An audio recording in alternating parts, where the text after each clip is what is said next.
सबसे सफल और प्रभावशाली लोगों में से एक बन गई। उसकी कहानी चैलेंजेस, डिटर्मिनेशन और अपने आप पे भरोसे की है। ये एक कहानी है जो आपको रुलाते रुलाते आपके चेहरे पे प्यारी सी मुस्कुराहट ले आएगी। जी हाँ, हम बात कर रहे हैं द ओफ्रा विनफ्रे की, जिसने अपने करियर में काफी सफलता हासिल की है और बहुत सारा पैसा भी कमा लिया है।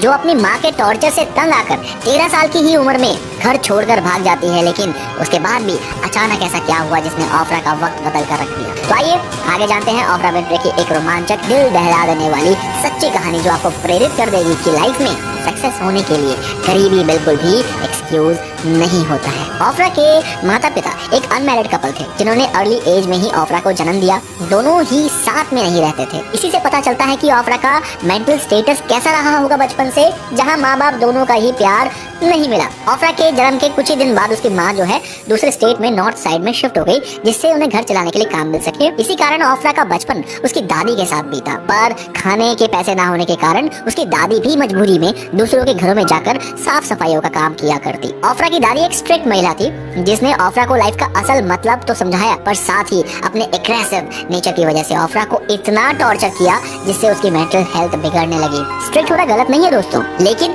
साथ में एग्रेसिव होना काफी इम्पैक्ट करता है एक बच्ची के मानसिक स्थिति पे। वो उसे कभी कभी इतना मारती कि ओफ्रा के शरीर से खून बहने लगता था। इतना ही नहीं, खून बहने के बाद भी अगर वो रोती तो उसे और मारा जाता और हंसने को कहा जाता। उसे अपने इमोशंस भी एक्सप्रेस करने की आजादी नहीं थी। ये एक ट्रॉमा से कम नहीं है दोस्तों, वो भी इतनी छोटी उम्र में। बचपन ऐसे संघर्षों से बीत ही रहा था कि एक दिन अचानक उसकी दादी की तबीयत बिगड़ने लगती है, जिससे ओफ्रा और भी परेशान हो जाती है कि अब वो कैसे रहेगी। ओफ्रा की दादी ने ओफ्रा को उसकी माँ के पास मिलवॉकी भेज दिया, पर वहाँ जाने के बाद उसने जो फेस किया वो आप सभी की आत्मा को झकझोर कर रख देगा। उसकी फैमिली में रह रहे लोग ही उसका फायदा उठाने लगे, जिसे वो अपना मानती थी वो लोग उसे अब्यूज करने लगे। जो यातनाएं वो अपनी दादी के साथ रहकर झेल रही थी, उससे भी बढ़कर उसके साथ टॉर्चर होने लगा। आप एक्सपेक्ट भी नहीं कर सकते कि इतनी छोटी उम्र में, जहां बच्चों के खेलने कूदने के दिन होते हैं, वहां उसे ये सब झेलना पड़ रहा था। कोई और अगर हम जैसा होता दोस्तों तो शायद उसी पल हार मान जाता। ओफ्रा के पास अपना कहने के लिए भी कोई नहीं था